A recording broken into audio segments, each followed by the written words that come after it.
Passing the CISM exam feels amazing. You've put in the hours, passed the exam, and then the very next day, the big question hits. And now what? Do you stack another ISACA certification? Do you jump to CISSP? Or is it maybe smarter to explore something newer, like the AI certifications? If you are asking yourself that right now, you are in the right place. Because in this video, I'm going to break down exactly what makes sense after CISM. I will compare the big options, the trade-offs, and finish with a Q&A round on the questions that people don't usually say out loud. This is your CISM Minutes with Laura, and remember, let's make security simple. It's a fair question because once that you finish one certification, you already have the momentum, and it is natural to start thinking about the next one. And a quick note before we dive in, of course, we focus on CISM here, but it doesn't live in isolation. In the real world, it connects with other certifications like CISA, CISSP, CRISC, and even AI.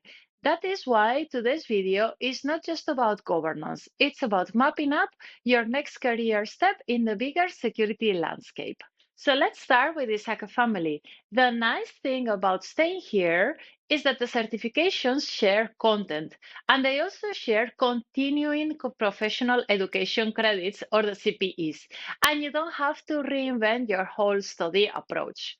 For all of them, the maintenance is 120 CPEs every 3 years, with a minimum of 20 every year, which you can share with your CISM. We have CISA, Certified Information Systems Auditors. This is the go-to for IT audit and controls. It overlaps with CISM quite a lot, which means easier exam prep. It is high in demand in audit and compliance roles. Next, we have CRISC, Certified in Risk and Information Systems Control. This one is for enterprise risk management and governance. It lines up strongly with CISM Domain 2 of risk management. It is especially powerful for advisory and consulting roles. And finally, you have certified in the governance of enterprise IT. This is aimed at executives. It is very niche and useful, mostly if you are targeting board level or C-suite positions. So stacking ISACA certifications is efficient if you want depth in audit, risk, or governance. The trade-off are the membership costs. Each additional certification has its own annual maintenance fee. The narrow specialization. You are doubling down on the governance, audit, and risk lane, which is great if that is your actual career track, but it will not give you the same global recognition or breadth that something like CISSP does. Market perception. Outside of ISACA heavy environments, recruiters may value one ISACA certification plus CISSP more than 2 or 3 ISACA certifications. So yes, the CPAs are shared, which is efficient, but you will still want to think about cost, focus, and how the market views your certification portfolio. Now, if you want to look beyond ISACA, the certification that comes up first is CISSP, Certified Information System Security Professional. It is one of the most globally recognized security certifications. Recruiters know it, hiring managers know it, and in many regions, it's almost considered the baseline for senior security roles. CISSP covers both management and technical topics, which gives you a broader credibility than staying only in governance and audit. And here's the part recruiters love. CISM plus CISSP looks excellent on a curriculum. CISSP requires 40 CPEs every year, over 3 years.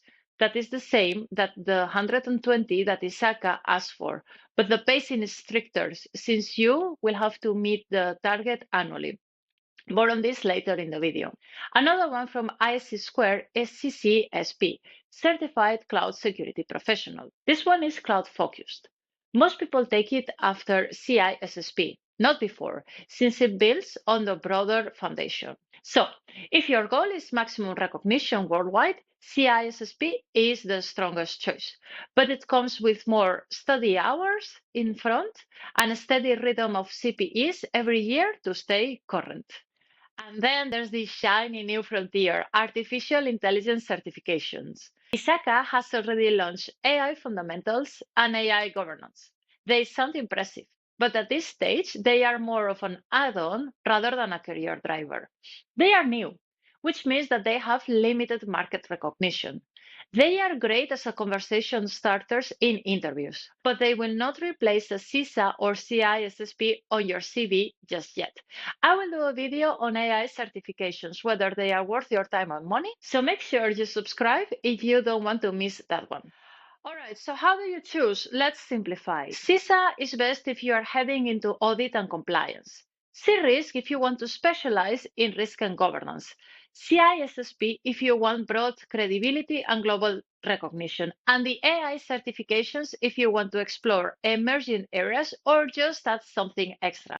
So the right step depends on your career stage, the time that you have, and the support that you will get from your employer.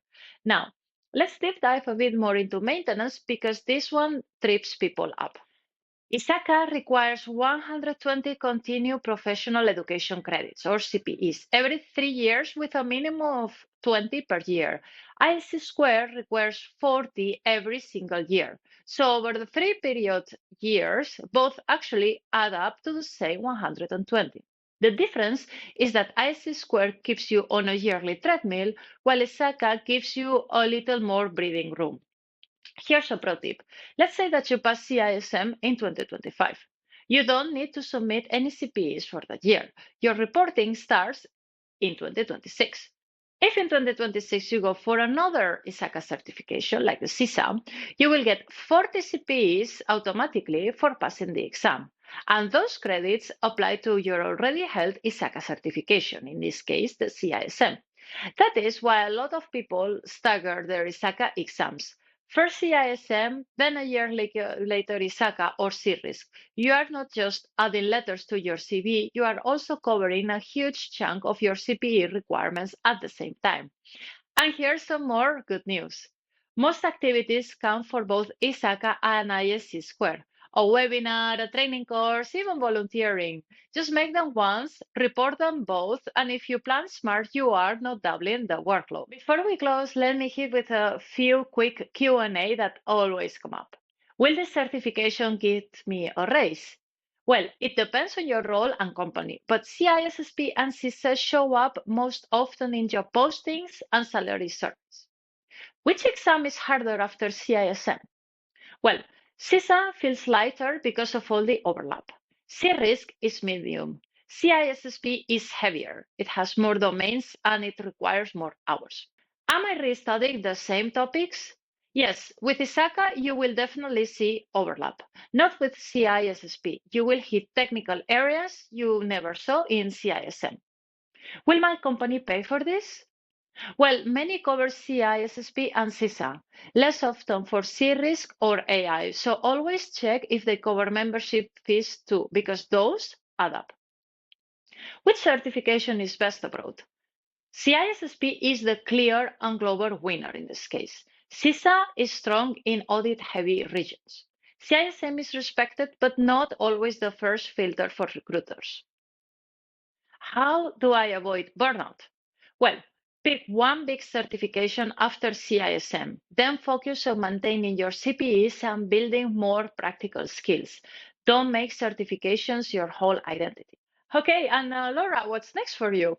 Well, honestly, I've been thinking about this too. I will probably go for one of the new AI certifications. Not because it's the most recognized yet, like I said, but because I like trying new things. Gen AI is one of my passions, and I really want to explore it, how it connects with governance and also with security. All right, so here's the bottom line. CISM is not the end, it is your launchpad. Whether you're stuck in ISACA certifications, go abroad with CISSP, or experiment with AI, make sure that it fits your career goals and your lifestyle. Now, I would love to hear from you. What is your next step after CISM? Drop it in the comments. I would love to know where you are heading. And hey, if you are just still on your CISM journey or just want a shortcut through the material, don't forget that you can download my free CISM cheat sheets. I will link them down in the descriptions. They have already helped many CISM candidates to cut their study time in half. If this video also helped you, hit like and subscribe and stick around for my next one where I will break down AI certifications and whether they are actually worth it. And let me know if you would like to see more content on cybersecurity careers like this beyond CISM, as I am planning to expand more into that. As always, thank you for watching and see you in this next session. This was your CISM Minute with Laura, and let's make security simple.